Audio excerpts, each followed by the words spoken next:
LinkedIn Hiring Pro can't predict the future, but it can help you feel confident about future hires. Because Hiring Pro combines real-time insights and candidate data from the LinkedIn network with the criteria you've set for your role to deliver you a list of top-fit candidates. Businesses who use LinkedIn are 24% less likely to reopen a role in the next 12 months. Hire right the first time with LinkedIn Hiring Pro. Post a free job today at linkedin.com/quality. This Easter, skip the ordinary and whip up something golden with melty, creamy Velveeta cheese. From scalloped potatoes to rich mac and cheese, Velveeta turns every bite into a crowd-pleasing celebration, bringing the extra to the ordinary, transforming simple sides into lip-smacking, satisfying moments. So go on, make it melt, make it craveable, make it indulgent. Velveeta, respect the drip. Visit Velveeta.com/Easter for some recipe inspiration.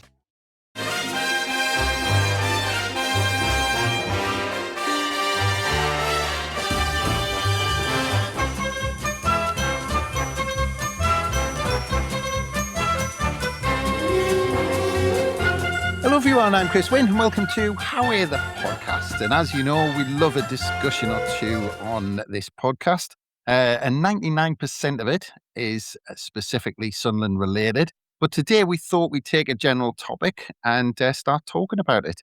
And today we're going to take on the topic of VAR.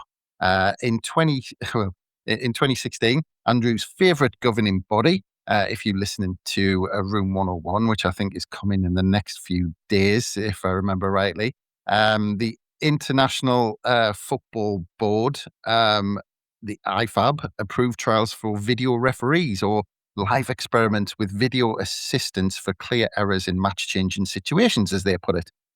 David Ellery said at the time, a former Premier League referee and technical director of IFAB, said the time has come for the debate to be based on evidence. So on the 3rd of March 2018, IFAB agreed to allow the use of VARs. And in November 2018, the Premier League clubs voted unanimously to introduce VAR in 2019-20. But that was pending testing. And that testing was deemed a success. So it confirmed the introduction of VAR in 2019-20. So it's been here a while and it's still a hot topic. So we've gathered today to provide one or two thoughts on the matter. And first up, I have Jonny Hawley. Hello, Jonny. Hello. Excited to talk about this really, really simple, non-contentious, easy topic with loads of obvious answers that no one's going to disagree about. Oh yeah, we're not gonna get any conclusions by the end. We might surprise a few people. You never know, and come out with something. We might have the rare valid point. You never know, but just lay it on the table to start with. Your where you lean on it. We'll get into the specifics on why, what's good about it, what's bad about it. But just because obviously it might be weighted about your feelings, where do you sit to start with? Is it purely in a good or bad sense? I'm pro-technology. I'm anti-VAR in its current guise. I think the way that they've gone about implementing it is boneheaded, doesn't make any sense, and causes a lot of the extra problems that we've started seeing, which I'm sure we'll touch on over the next, however long we talk. But yeah, I've got no issue with technology being brought into football and some sort of video replay technology being used. It's all about the details, about how it's actually, put into practice, which I think they've got badly wrong. Okay, well, interesting to get into it and getting into the details. You might need to leave us before you do that, so we'll try and get as many of the details out of you before you have to do a Newcastle fan performance in the last 15 minutes and do one. But next up, we have Andrew Smithson. Hello, Andrew. Hiya, mate. All right, everyone. It's fine because you and I will still be talking. So when Jonny goes and does what he needs to do, comes back a few hours later, he can just drop back into the call and pick up where he's left off. and he'll realise we've got no further forward in the conversation. Yeah, exactly. But the same question to you, Andrew, because obviously then people know where you're kind of biased if you're for or against. So just very generally to start with, I mean, are you for it, or are you going to strip the whole thing out and go back to what it was before? No, I'm along the same lines as Jonny. Football is a simple game, and as long as you've got a ball and somewhere to aim it at, you can have some sort of game of football. But at the top level, there's millions at stake. So you have to have technology. I fully understand that. It's a shame football's lost its innocence at the top level. But you said when IFAB started bringing it in, all of the headaches and the questions and the arguments that were predicted have come to pass. So it's not VAR itself, it's not technology, it's how it's used that I feel needs to be worked on.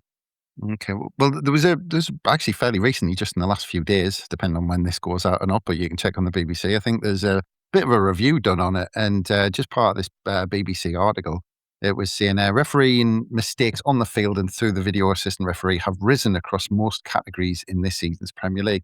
Premier League's key match incident, KMI, that panel declared another 4 errors by referees in its latest report, taking the total to 54. At the same stage last season, there had been 44 wrong or missed VAR interventions or on-field mistakes, which did not reach the threshold for a video review. Professional Game Match Officials, PGMO, says the general trend is positive, with 70 mistakes after 30 games of the 2023-24 campaign. But there have already been as many VAR errors this season, 18, as in the whole of the last campaign. Along with a quarter of the season left, that figure is much lower than the overall total in 2022-23 and 23-24, Johnny. But, on that broader sense, that, listing mistakes and how many mistakes and putting the numbers out like that, on a general question, has it made the game fairer? Yes, I think it has. And I think, to be honest, within those figures that you just were quoting, Chris, I think that almost the entire debate is in a nutshell right there.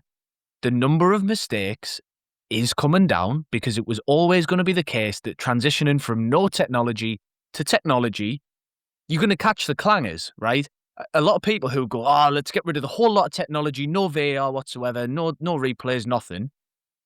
Right, well, let's go back to the referee sending off the wrong Arsenal player for handballing on the line then, shall we? Let's go back to offsides being given as on when somebody's 3 foot offside, or vice versa, being flagged when you're actually miles on. Shall we do that? Go back to penalties being awarded when Leon Osman's tripped over on a crisp packet. I think people have been very quick to forget how bad it was, and so that was always going to be reduced.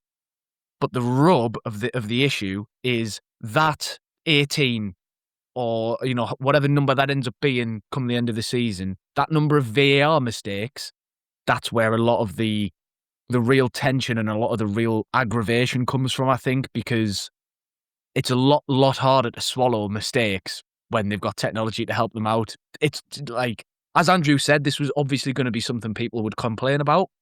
We knew this going in, and it's come to pass.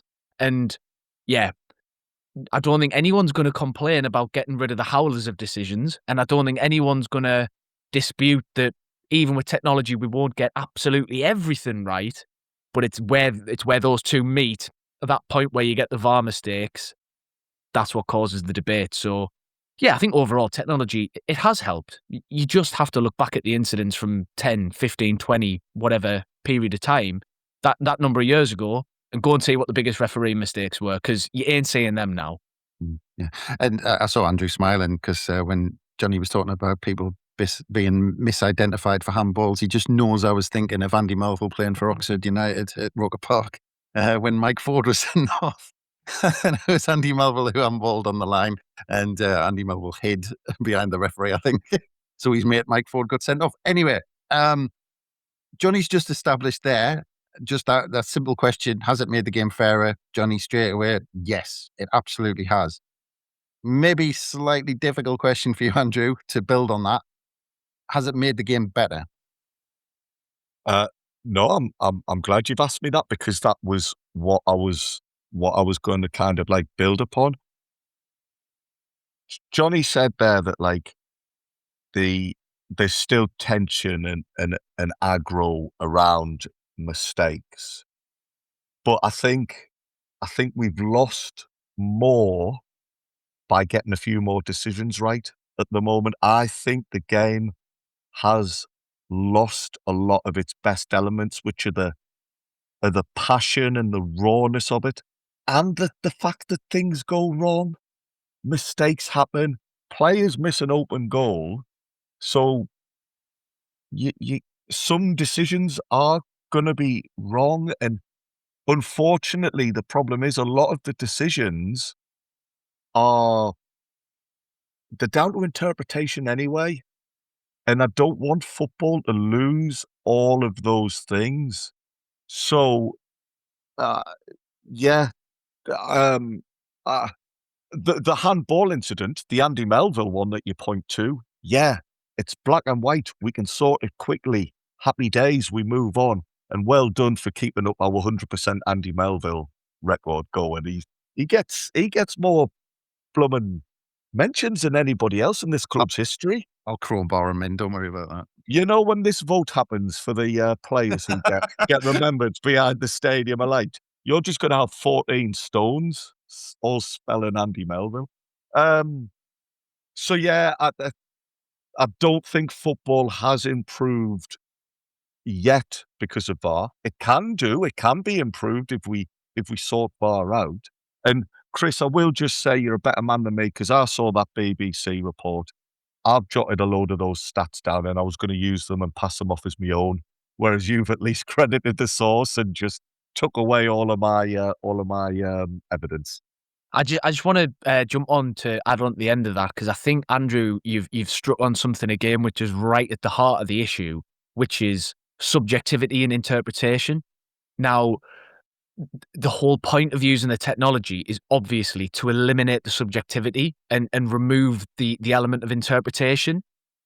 But you can't do that because literally the laws of the game are written in such a way that interpretation is baked in. You know, recklessness, over the top force, whatever the exact wordings are of these things, those are inherently subjective concepts. There's no way to be able to analyze an image and determine exactly what the threshold should be for when a tackle goes from being controlled to being reckless. Handball, I can't remember the exact numbers now, but the handball ruling used to be something like 16 words long. It's now 200 plus because it used to be if a player handles the ball sort of unnaturally or whatever it is, like intentionally, it's a foul and it's a free kick. Whereas now it's, well, if the player is in the attacking team and it hits their arm, but they're sort of oriented west and they're looking 40 degrees above the horizon and the birthday is on the 23rd of a month, then it's a handball. But if not, then it's fine. Like, honestly, who even knows the rules now? Changing the rules and trying to remove subjectivity, all it's done is cause so many more problems. We've seen decisions get worse because the laws have changed to try and help the technology, and it hasn't. All it's done is confused everyone. But can I jump into that point then and say, well, you're making the distinction between the rules and using whether it's a referee on the pitch or whether it goes to the VAR, then they've still got to make that decision based on those rules. So are you saying that the rules should be changed and then we don't need VAR, or these rules should be made clearer because there's VAR? Because Gav's going to hate this, but I'm going to bring up the egg chasers because I like a bit of rugby. And I would argue that actually a lot of decisions in rugby are more complicated and more subjective than they are in football. It's obviously depending on the scenario and the situation, but rugby seems to get it right. And it just works in rugby. And I don't know if that's maybe profile or whatever, but and I think if you're talking about rules, they're way more complicated in rugby. But yet the video officials don't seem to get involved or don't seem to be as controversial as they are in football. Well, yeah, so there's a few things to unpack with that, I think. The first one is football fans by nature love to complain, right? So people are always going to whinge, even when the right decisions are reached. You see it with the offsides, the semi-automated offsides. It's difficult to complain about that as a system because it just does get the right result basically all the time. But you still see people whinging about... With Martin when the ball goes out of play. yeah, exactly. Martin would hate this episode, I think. But people complain about a toenail offside, even when we know that that is right because it's been measured by the technology, and it's still complained about. So there's always going to be people unhappy. You can't legislate for that. But so then the second thing I would say is, to clarify my own position, I think we should stop trying to remove subjectivity from the laws. It's okay to have laws of the game that rely on a person's interpretation. My issue with VAR is we're trying to turn subjective laws into objective laws when that's not really possible. What we should be doing instead is accepting that, okay, even with technology, there are just going to be some decisions that are down to however the referee on the day sees it. And we should be empowering the referees to say, you make your own decisions, back yourselves. And then we go to the technology when there's a question that can reasonably be overturned with technology. Was the penalty inside or outside the box? Was the foul inside or outside the box? Is it a penalty? You know, for a handball, if the question is, did the ball actually hit the hand? And if yes, we'll give the foul. Check that. If it's a 50-50 challenge and somebody's gone in a little bit high over the top of the ball and it's like, could be a red, could not be a red, just leave that to the referee. Like, we all know fundamentally, once you've watched enough football, after a while, once you see enough challenges, you see enough, incidents, instinctively you can just tell sometimes. You just look at a challenge, you go, oh, that's a red card. And sometimes you look at one and you go, oh, I could see that being given. Let's just allow that to remain in the game, and let's use the technology for what it's actually good at, and that is fact-checking. Was a ball over a line? Was a person offside? Did a foul occur at a certain position on the pitch? Those kind of things. When we're analysing a penalty, if it's been given for a trip, did he even touch him? Because if he didn't touch him at all, he couldn't have tripped him, could he? Those kind of things. Great, technology's fine.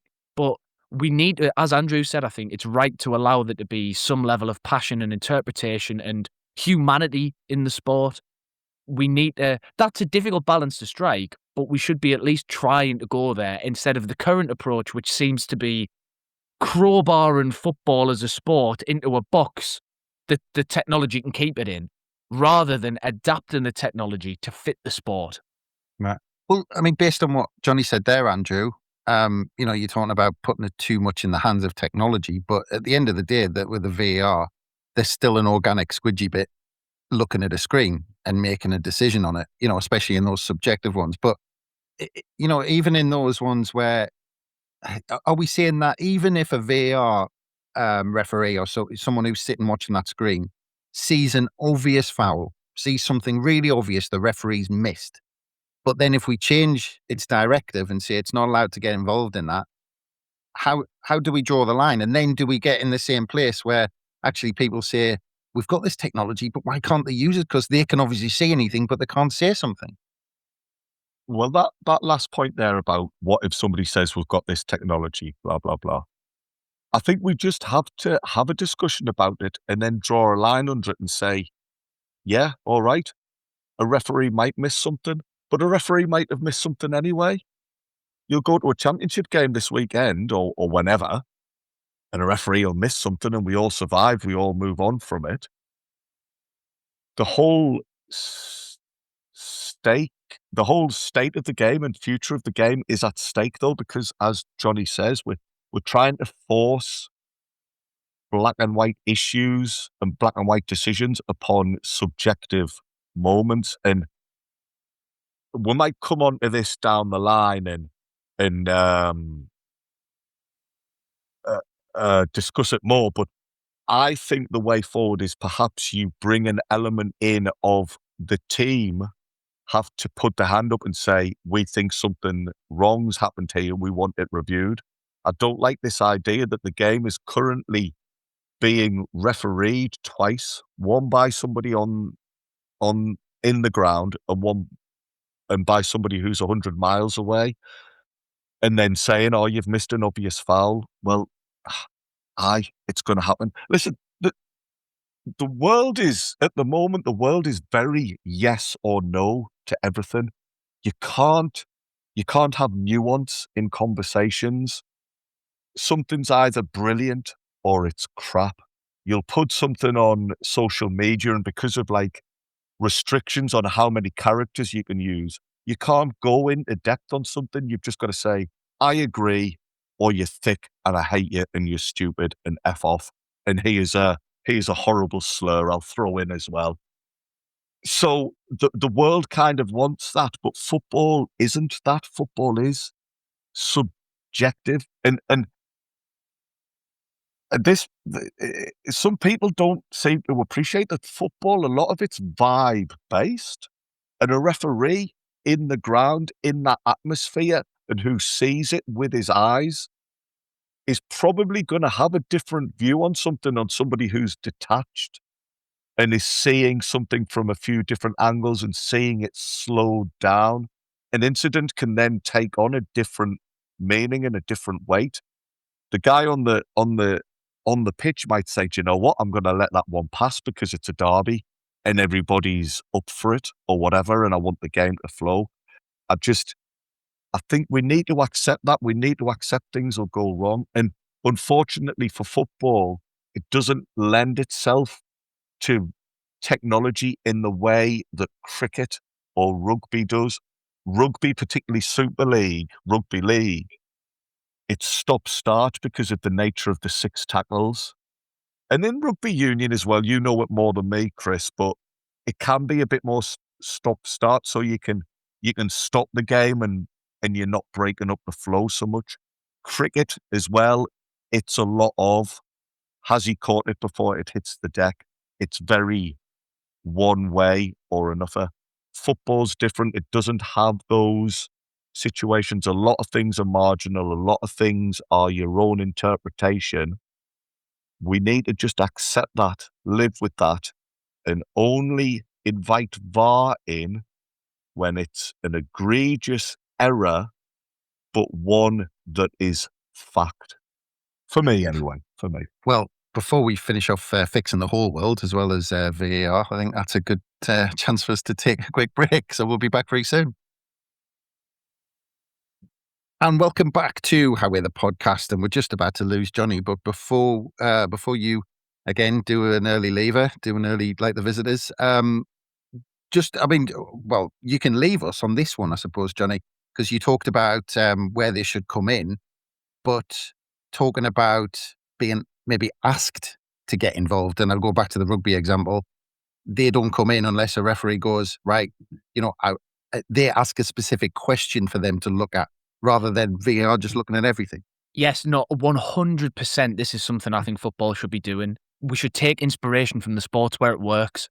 Now, Andrew made a good point that other sports like cricket and rugby, what have you, are a bit more stop-start. So there's naturally more breakages in play where it makes sense to start asking for referrals or reviewing decisions, which is obviously a bit more difficult in football. But a lot of the anger around VAR is, well, what does clear and obvious mean? What's the threshold? Why have they checked this and not that? Let's take it out of their hands entirely and let's empower the people in the stadium on the pitch again. Now, you could thrash out the details, whether it should be in the referee's hands, whether it should be, I think there should be a referral system where maybe the captain, maybe the manager, maybe either of them can, at any point for the next break in play, signal for a referral, and they have to say exactly what they want checked. So you cannot abuse it. If you use it and you're wrong, you lose it. So you cannot just refer everything and waste time. But let's say you concede a goal, instead of VAR going, well, let's check 10 minutes ago in case somebody accidentally sneezed and tripped over in the build-up, a million passes ago. You go, referee, referral, we should have had a penalty, number 5 fouled number 9 in the box with a trip up there. And they go, right, let's go to VAR or whatever you call it. They check exactly that specific incident. If there's a foul, then you overturn it. If there's not, you carry on. Maybe you've got to define a list of things that can be referred, so we limit it to the more objective. Again, the details can be hashed out, but let's bring the matchday experience back into the ground. Let's stop farming it out to Stockley Park or whoever.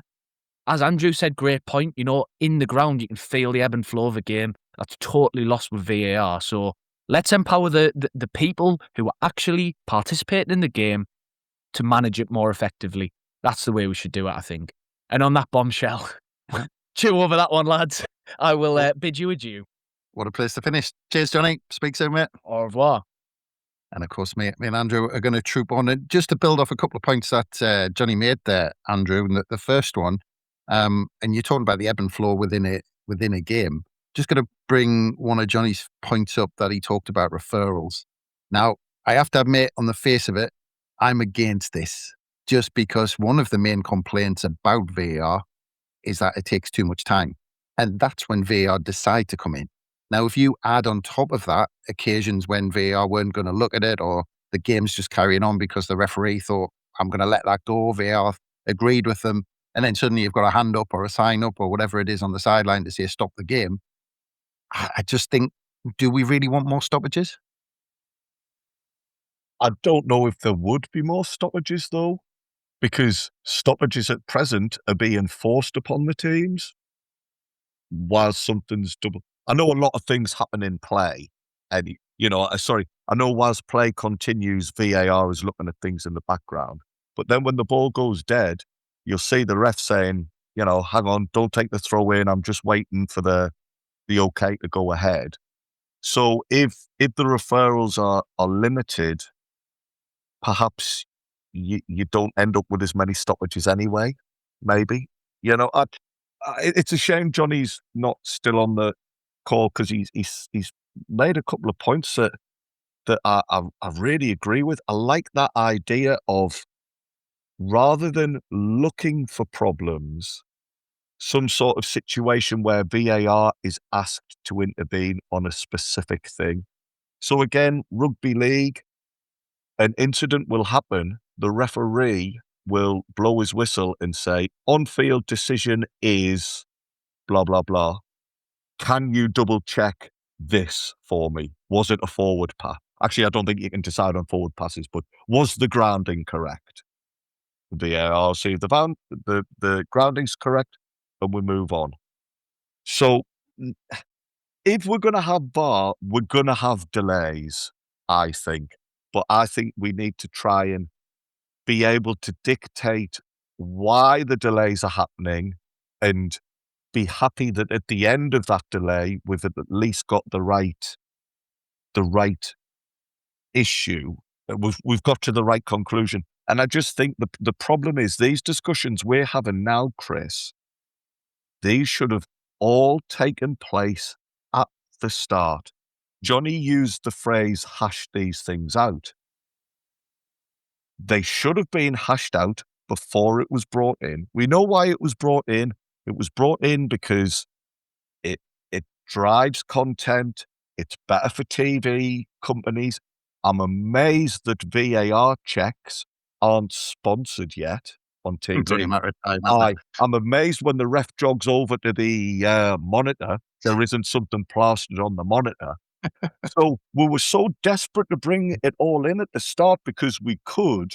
Nobody stopped and said, should we, or how will we do it? So I understand your concern, and yeah, we don't want to lose the natural flow of the game and be stop-start. But I think we're in that position anyway. Yeah. No, well, it's a great point that it's been in for however many years, and some of these we're still talking about it. Like, these things haven't been ironed out, and I think that's one of the biggest problems people have got with it. That all of these things, you expect it in the first year, you expect teething problems when you introduce something as big as this. But then you knock the problems out as you go along, and you solve the issues. And by this point, you would think we've got a pretty seamless process, whichever way it's decided. But going back to, because I'm in two minds about this, Andrew, I'm not quite sure where I stand, if I'm completely honest. And hopefully in this thought process, I'll kind of sort it out as I go along. But and actually, Gav's talked about this a lot. One of his biggest problems is that having VAR there, and you can see it when Championship referees step up, or Premier League referees especially step back down to the Championship, it impacts the way referees naturally referee a game. The fact that either they know there's a comfort blanket behind them, or if they drop down to the Championship, they don't. So you see Premier League referees who think, well, I've got VAR who'll check this, so I'll just leave it. You see in the Championship, they won't give it blatant fouls because they'll wait for VAR to pull them on it, and then they'll go, oh, bollocks, it's not there. So I've got nothing to save me from making this bad decision. But if we go back to that scenario that we were talking about, that maybe that process that could go down where it's prompted. So VAR stays out of everything until the referee goes to his earpiece and says, look, I want this checked out. Was there a push in the build-up? The cross came in. Was he holding his shirt? Something like that. Now, that sounds to me like a really good solution, because you would have the referee in the game naturally. And then he goes, I think I've seen something, but I'm not quite sure, so I'm going to ask. But then, do you lose the aspect of VAR picking up on the obvious things the referee misses if he hasn't asked for it? Do you then just accept that and it's missed?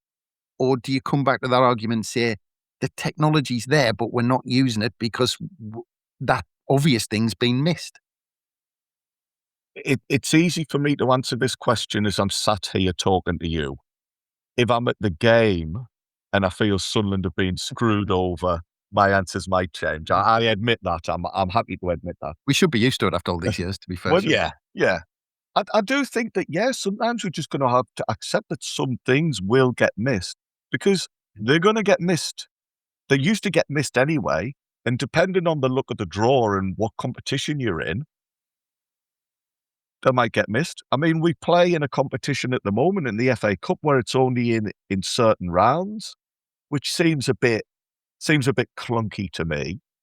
So the word you used there about prompted, I think I like that.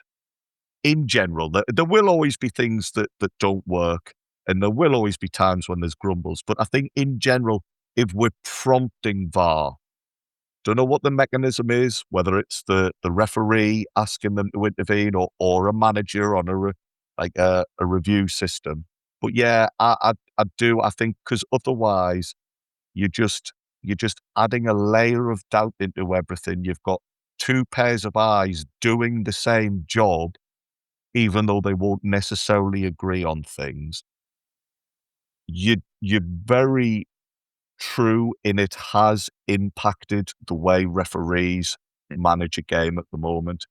If they knew that there was only ever going to be a certain type of situation where they were going to get a shout in their ear, that would make them more proactive with the other issues. And in Sunderland terms, for example, this season, I can't think of too many times where we've been properly done over by VAR. The biggest talking point for me, unless I've missed one, was the Bournemouth decision. There was two. The handball, I think, was the other one. Yeah. So in those instances, VAR, certainly with the penalty, VAR couldn't really overrule the referee, because the referee's on-field decision was no penalty. And I think that was the issue there. It wasn't whether VAR were there or not to stick their oar in. It was the fact that the referee had the best view possible of it, and for some stupid reason didn't see it as a penalty. So that's not VAR's fault. The current expectation and what VAR are allowed to do, they couldn't say you've made a clear and obvious error there, because it was subjective. The issue was with the referee in the first place. Now, if the referee didn't have the safety blanket of VAR, he probably would give that penalty, if that makes sense. Yeah. Well, so, I mean, I'm actually going to go back a little bit to kind of a point we made right at the beginning, because you look at the process that we've got, you look at the system, and you look at what we started with. And in some ways, you could argue now that it's got so confused, because now you've got people in the VAR room thinking, I'm not going to touch that because a referee hasn't given it. And you've got a referee on the pitch going, I'm not going to give that because I'm going to wait for VAR to look at it. So now, because of perception, because of the way the media's covering it, because of how fans see it, like VAR don't want to get involved. Referees don't want to give a decision because they've got VAR. the whole thing's just got more confused than it was when it first came in because of everything it's gone through, because of the whole, the timeline it's taken and all of the hits it's taken along the way. Now, is it possibly a case? Could you argue that actually this was a good system when it was brought in, but actually, again, going back to the organic squidgy bits that work these things, whether it's the referees on the pitch or whether it's the people dealing with the technology and looking at it, do you just think actually the system can work? It's just we need the people need to get back to basics so we're actually doing it. Whether the referee, you could say, if you focus on the referee on the pitch, just tell him, look, in true Roy Keane fashion, do your job, referee the game. Don't worry about VAR being there. Don't just almost in your mind pretend it's not there and referee the game. And to VAR, just say if you see something that's not subjective, that is just you're not like if you have to look at it twice, then you leave it because it should be clear that first time that there's an error there. If you have to look at it 50 times, then you definitely know there's nothing to see here because you go with the referee because you can't even split yourself.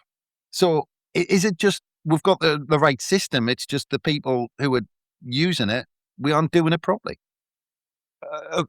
Very possibly. And that is mega frustrating because everybody knew that was going to be the case from the start, Having said that, mind, I will just say, in general, as well as discussing VAR, I think we need to discuss behavior towards officials and expectations put on them, because that also adds another layer to all of this.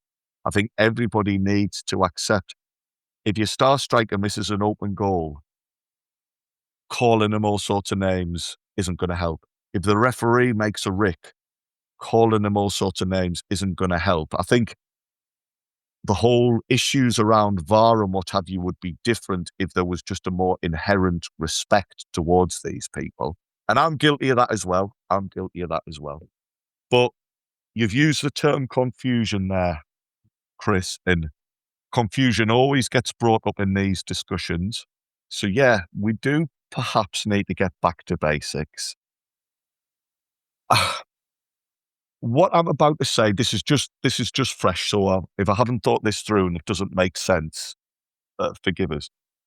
But do we, in some way, remove the second set of eyes and just give the referee the equipment or the technology? I don't know. Maybe he doesn't have somebody in his ear saying, "Oh, there might be a thing to look at." Maybe it's a case of he decides himself if he's going to go to the screen or look at his handheld device. And there's a little person there who can click the buttons and do that side of things for him.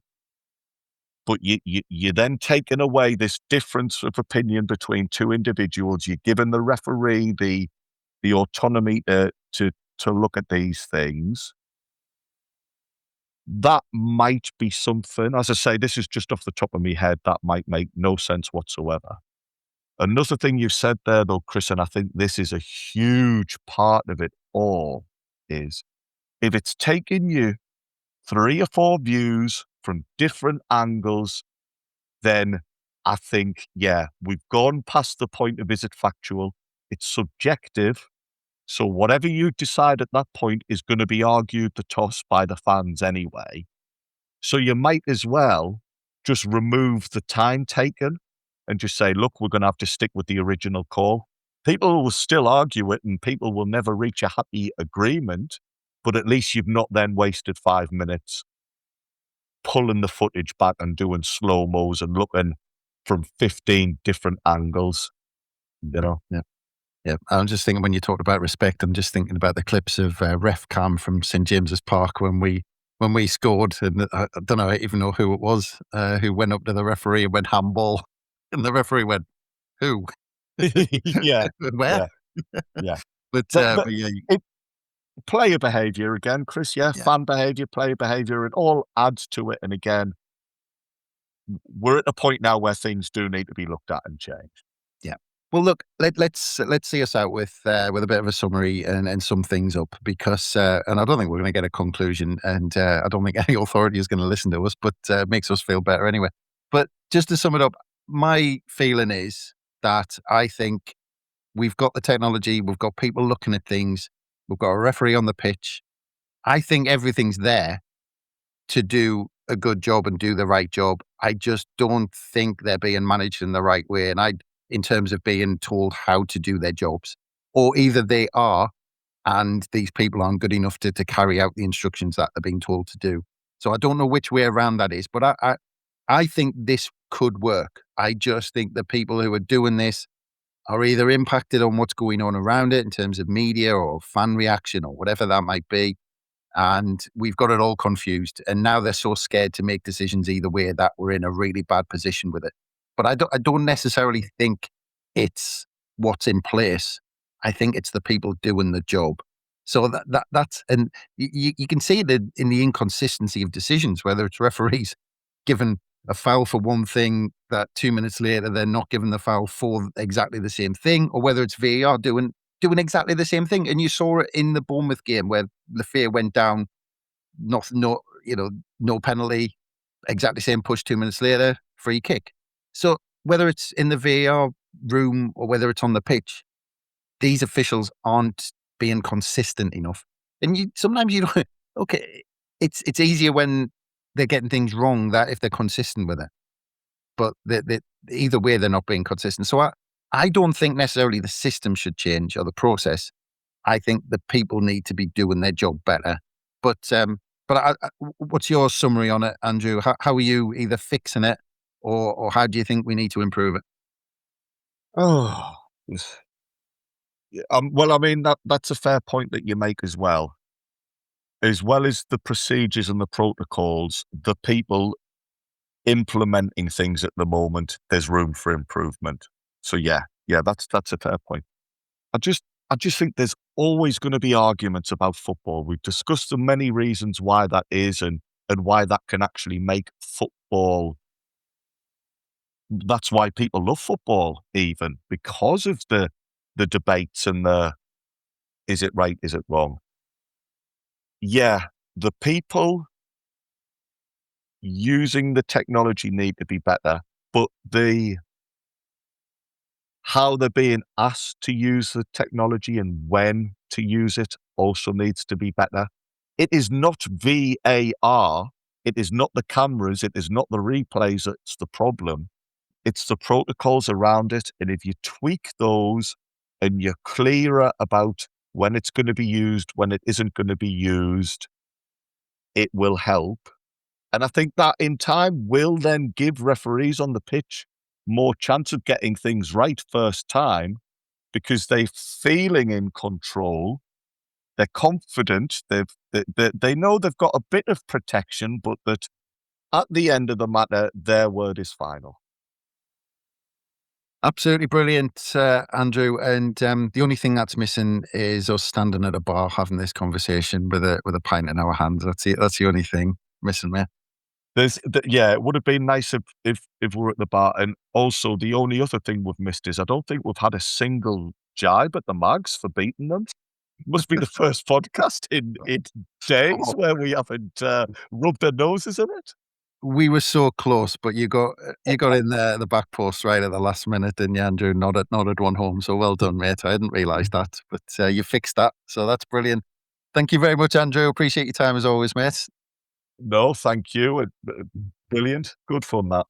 Yeah. And thanks again, everyone, for listening. Of course, we got absolutely nowhere with this debate, but I'd like to, invite everyone to let us know your views because, look, it is a massive hot topic in football, and it'll be interesting to see where it goes. Even though, like I said, with those statistics, they do keep kind of defending it and saying it's in a good place, but time will tell where it goes next. But again, thank you everyone for listening. Of course, we're going to be back every single day on How We're the Podcast, and there's going to be loads of stuff on the Roker Report website you can find. But from us, it's bye for now.